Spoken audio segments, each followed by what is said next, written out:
오늘 말씀은 고린도후서 1장 말씀입니다. 바울이 2차 전도여행 당시 고린도 교회를 세우고 1년 6개월간 목회를 하였죠.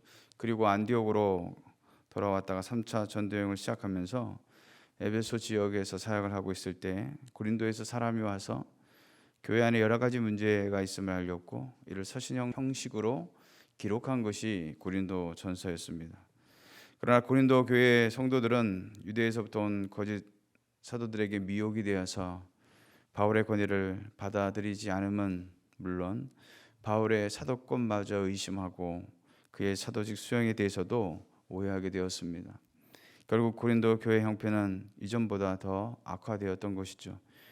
이에 바울은 고린도 전서에서 밝힌 바 여행 계획을 변경하면서까지 급히 에베소에서 곧장 고린도를 방문하였습니다. 바울은 아마도 이 방문을 통해 고린도 교회의 현안을 해결하고자 했던 것으로 보입니다. 그러나 그 계획은 실패하고 다시 에베소로 돌아올 수밖에 없었던 것이죠. 그리고 바울은 다시금 고린도 교인들에게 회개를 촉구하는 눈물의 편지를 써서 디도편으로 고린도에 보낸 것입니다. 그 후 고린도 교회로부터 들려온 소식은 교인들이 대부분이 회개하였다는 소식을 들은 바울은 그들을 격려하며 그때까지 아직 남아있던 오해를 확실히 불식시키고자 편지를 다시 써서 보낸 것이 고린도 후서라는 것입니다. 오늘 1절에서 11절은 환난 중에서 위로하시고 구원하신 하나님께 감사하는 그런 내용입니다.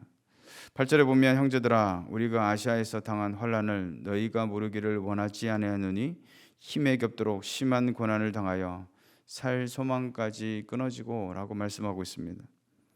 바울은 아시아에서 당한 환난이라고 했는데 구체적으로 어디에서 어떤 것을 당했는지 그 실체가 무엇인지 분명히 언급되지는 않고 있습니다. 그런데 아시아에서 당한 이 환난이 사도행전이나 기타 다른 서신에서 보여주는 것보다 훨씬 더 그 강도가 심각하게 보이는 것으로 표현되고 있습니다.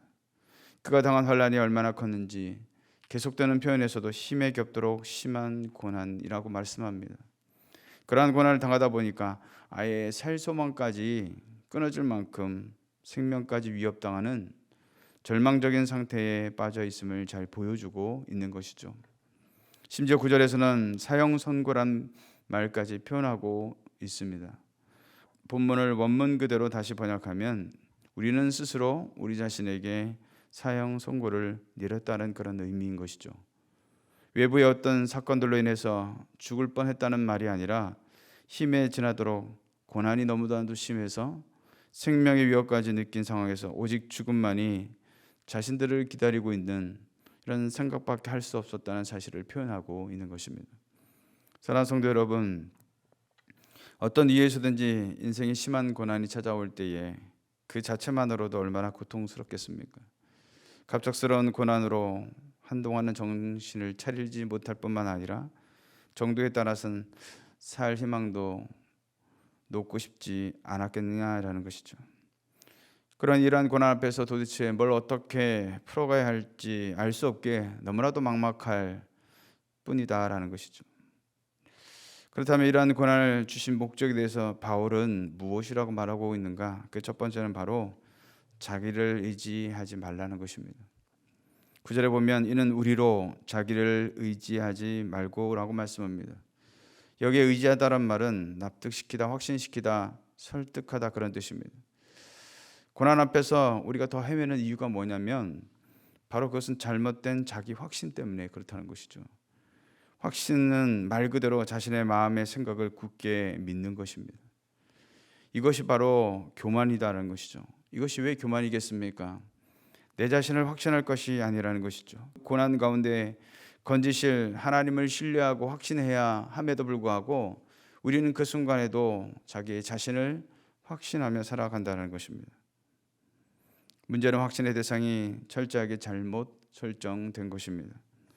그런데 이것도 뭔가 자신에게 내세울 것이나 조금이라도 풀어갈 뭔가가 있을 때 나오는 태도다라는 것이죠. 정말로 엄두도 안 나는 고난 앞에서는 아예 자기 자신도 의지할 생각조차 못하게 되는 것입니다. 바울의 간증처럼 살 소망까지 끊어질 고난 앞에서 어떻게 자기를 의지할 수가 있겠습니까? 두 번째로 바울은 오직 하나님만 의지하라고 말씀하고 있습니다. 9절에 보면 오직 죽은 자를 다시 살리시는 하나님만 의지하게 하심이라 라고 말씀합니다. 왜냐하면 죽은 자를 일으키고 죽은 자에게 생명을 불어넣는 것은 존재하지 않는 것을 존재하게 하는 창조적인 부름과 마찬가지로 전적으로 하나님만이 하실 수 있는 일이기 때문에 그렇습니다. 따라서 이러한 생명의 주인이신 하나님만 의지하게 하려고 하나님은 바울을 스스로에 대한 소망을 조금 더 가질 수 없는 상황에까지 처하게 하셨던 것이죠. 사랑하는 성도 여러분, 우리가 전적으로 하나님을 의지하지 못하는 이유가 무엇일까요? 우리 안에 하나님 외에 가능하다고 생각하는 경우의 수가 많기 때문이 아니겠습니까? 그것이 가진 물질이든 힘이든 권세이든 건강이든 내가 무엇인가 할 수 있다는 것 때문에 오히려 하나님을 의지해야 함에도 불구하고 자신을 의지하고 나아갈 때가 너무나도 많다는 것이죠. 이런 면에서 고난은 정신을 차리고 오직 하나님만 의지하게 하는 시간이 아니고 무엇이겠느냐라는 것입니다. 그리고 세 번째는 바로 중보기도 하라고 말씀합니다. 11절에 보면 너희도 우리를 위하여 간구함으로 도우라 라고 말씀하고 있습니다. 여기에 간구는 고린도 교회 성도들이 바울을 위하여 하나님께 드리는 기도를 말하는 것이죠. 왜냐하면 그 기도를 통해서 하나님의 위로가 넘치도록 하시기 때문에 그렇습니다. 그런데 기도할 때마다 마치 성도들이 자신에 대해 곤궁함을 느끼면서 간청하듯이 하는 간구를 말하고 있습니다. 무슨 말인가 하면 다른 사람의 기도가 마치 내 일인 것처럼, 내가 아프고 내가 고통당하고 내가 환난 가운데 있는 것처럼 그렇게 기도하라는 것이죠. 바울이 이런 표현을 쓴 것은 남을 위해 중보 기도할 때 이와 같은 자세로 간구하라고 말씀하고 있는 것입니다.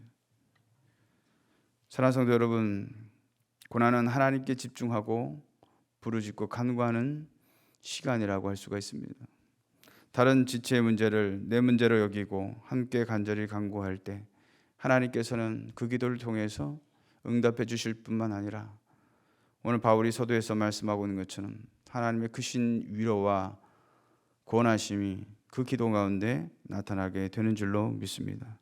왜냐하면 중보 기도는 매우 신비로운 힘을 가지고 있기 때문에 그렇습니다. 자기가 자기 문제를 위해 기도하는 것이 아니라 남을 위해 기도해 주는 이 중보 기도를 통해서 하나님의 역사를 볼 수 있기 때문에 그렇습니다. 그러므로 오늘도 우리가 하나님 앞에 나와 기도할 때 우리 자신뿐만 아니라 다른 지체들을 위해서 함께 중보함으로써 하나님께서 오늘도 어떻게 역사하시는지, 우리의 삶 가운데 어떻게 위로하시고 어떻게 우리를 구원하시는지 그 기도를 통해 깊이 경험하고 체험하는 복된 나날이 되시기를 주님의 이름으로 축원을 드리겠습니다.